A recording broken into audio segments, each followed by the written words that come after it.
Hey everyone, and welcome back to Virtual Salt. I'm so pumped to be back doing Virtual Salt, so let's get straight into it. So last week we had a drawing competition, and we had some sweet entries into that drawing competition, and so I've picked out a top 3. And so here's who's in the top 3, in no particular order. First up, we got Toby Fitzharding.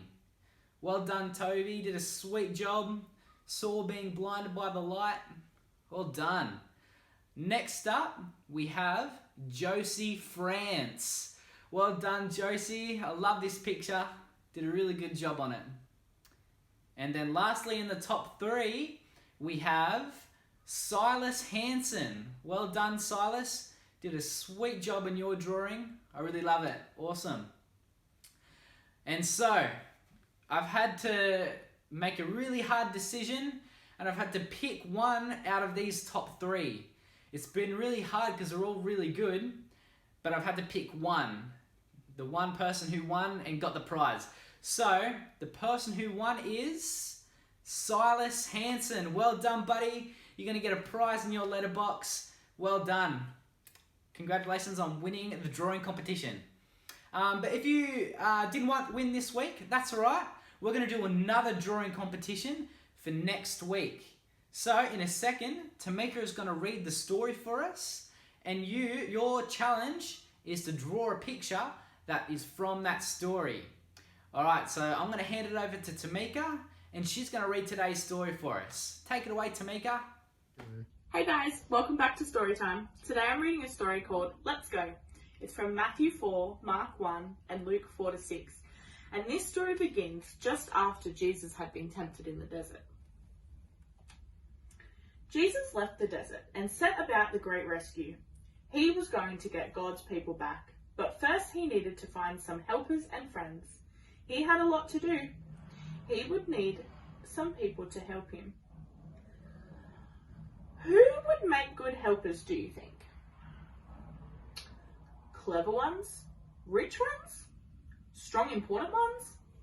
Some people might think so, but I'm sure by now you don't need me to tell you that they'd be wrong, because the people that God uses don't have to know a lot or have a lot of things. They just have to need Him a lot. One day, Jesus was walking by the Sea of Galilee when he saw some brothers and friends mending their nets. They were poor fishermen. Jesus called out to them, "Let's go!" And here we've got a picture of Jesus, and there's the 4 fishermen.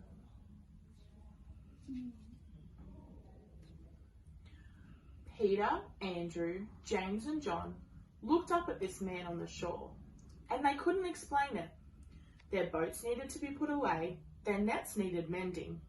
Fish were still wriggling on the shore.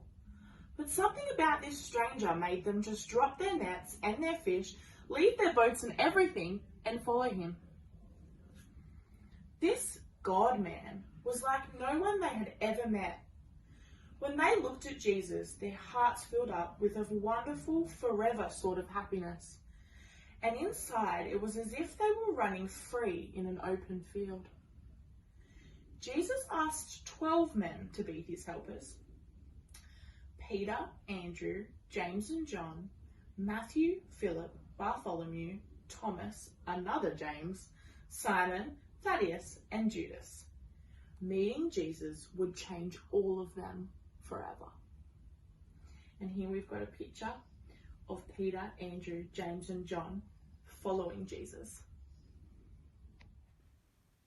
Sweet, thanks Tamika. That was a sweet story. So if you want another chance at winning the drawing competition, send in your drawings from this week's story, and then we'll review them next week. Now, we have some sweet news. We have found someone from that story. That's right, we found Peter. Peter, who was in that story with Jesus, we found him, and now Juliet has got an interview with him. Take it away, Juliet.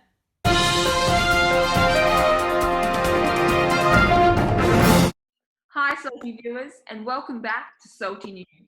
Today I'm interviewing a very special guest. Well, actually, he's not that special. He was just a fisherman. Yep, you guessed it. Today I'm interviewing one of Jesus' disciples, Peter. Hi, Juliet. Thanks for having me. Now, Peter, I hope you don't mind, but our viewers sent in some grilling questions for you today. Firstly, in the story, it says that you were just a normal guy before you met Jesus, and that he didn't choose you because you were talented or special in any way. Is that right?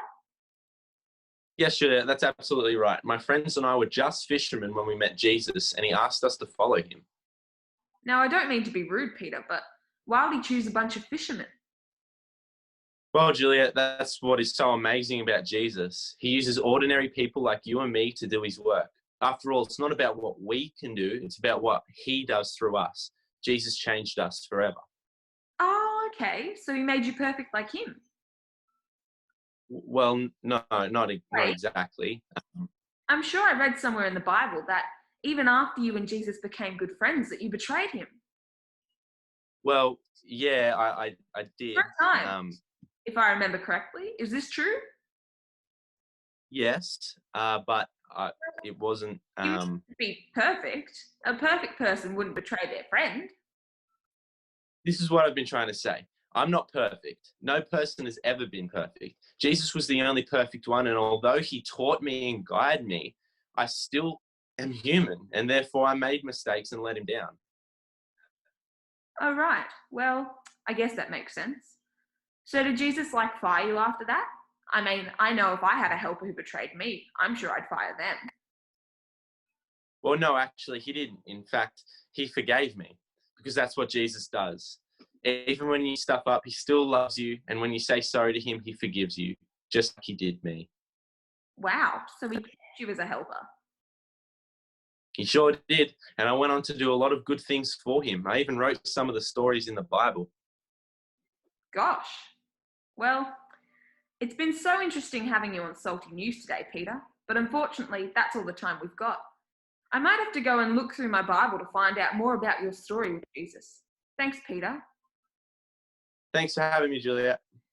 All right, and thank you to our viewers, and we'll see you next week with some more Salty News.